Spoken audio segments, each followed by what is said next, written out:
Hey everybody, Gary with Basecamp Trading. Let's take a look at some trades that we had on the 30-minute chart today. There was a couple pretty good setups today. This is our 30-minute crude oil chart, and as you can see, crude oil in the morning made a really strong push higher. Then we had the EIA report, which was right here. And crude, it pushed down, but then left this big bottoming tail right here. And the next bar was very bullish. Opened right at the bottom, closed at the top. But then we put in this reversal doji. The reversal doji, it triggered to the downside coming out of lunch. And the EIA report was very bearish. This action was actually a little unexpected because the report itself was actually a very bearish report, and it finally started playing out that way. So you triggered the 30-minute reversal doji right there in crude, and then you just trail each bar. Just trail the top of each bar. Your entry would have been somewhere around 41.95, 94, somewhere in that neighborhood. You had a low as 40.87. Nobody's picking bottoms, but at that point you definitely would have probably locked in $1,000. You definitely had $1,000 worth of profit on that trade. You were actually up a little more than that. In fact, you were up a little more than $1,100 on that trade.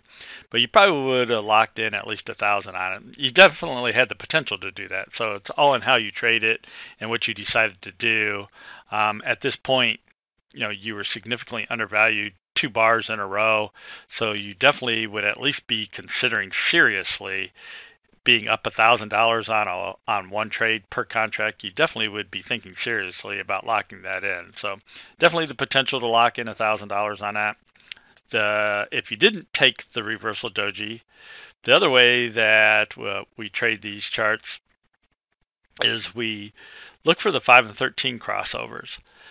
And this bar right here causes the 5 and the 13 to cross to the downside.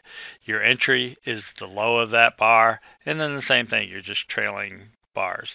If you had waited for that, your entry would have been somewhere around 41.40. Again, you had a low of 40.87.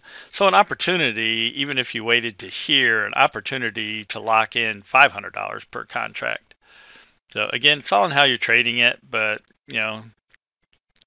significantly undervalued 2 bars in a row, and you have $500 worth of profit. Now, obviously, you were up more than that at one point, but you have $500 worth of profit. You're probably locking that in, $400 at the very least.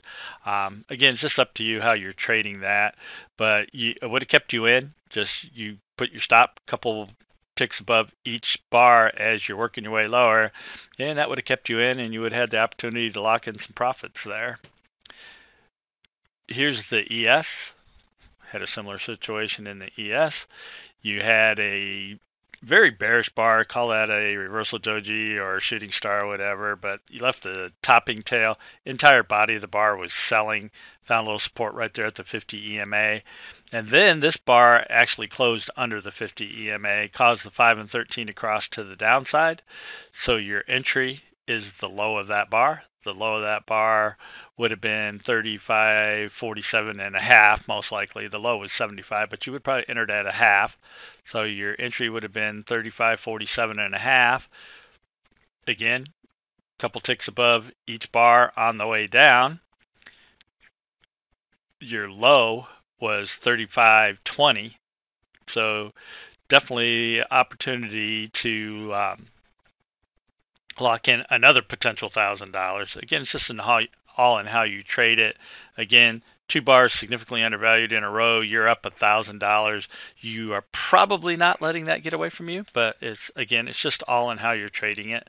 But either way, still a nice run to the downside, trading the 30-minute chart.